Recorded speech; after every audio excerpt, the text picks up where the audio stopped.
ননগোলা union বিএনপির senior সহসভাপতি জনাব খাজের আলী এখানে উপস্থিত আছেন।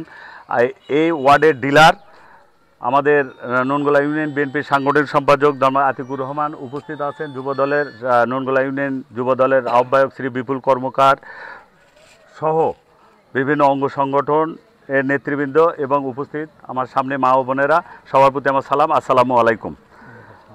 সরকার যে এই খাদ্য এই চাল বিতরণ করতেছে এটা আপনাদের খাওয়ার জন্য করে, এটা আপনারা খাবেন। এখানে আপনাদের পুষ্টিগুণ সম্পন্ন এই চালটাতে পুষ্টি দেওয়া আছে, যেটা শরীরের জন্য খুবই প্রয়োজন। আমরা যারা প্রান্তিক লোক, যারা আমরা হতদরিদ্র লোক, তারা আমরা পুষ্টির অভাবে অনেক সময় ভুগে থাকি, যার জন্য করে সরকার এই চালটাকে পুষ্টিগুণ সম্পন্ন করছে যাতে পুষ্টির চাহিদা সম্পন্ন হয়। তাই আপনারা চালটা নিজেরা খাবেন এবং সবাইকে খাওয়ার জন্য উৎসাহিত করবেন। এই চালটা কোনো অবস্থাতে আপনারা বিক্রি করবেন না, বিক্রি করলে এটা অনিয়ম হবে এবং এই অনিয়ম বা দুর্নীতি, আমাদের ননগোলা ইউনিয়নে কোনো দুর্নীতি নাই এই চাল বিতরণে। আপনারা দেখেছেন যেটা বিগত দিনে যেভাবে হয়েছে, আগামী দিনেও ইনশাল্লাহ এভাবেই হবে।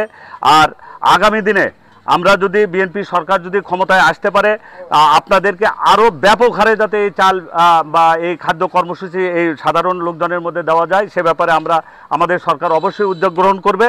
এবং আপনারা আগামী দিনে ধানের শীষে ভোট দিবেন এবং ধানের শীষে হাতকে শক্তিশালী করবেন, যাতে আপনাদের পাশে আমরা বিএনপির লোক সবসময় আপনাদের পাশে দাঁড়াতে পারি।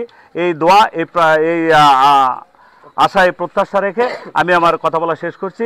সবাইকে সালাম, আসসালামু আলাইকুম ওয়া রাহমাতুল্লাহি ওয়া বারাকাতুহু।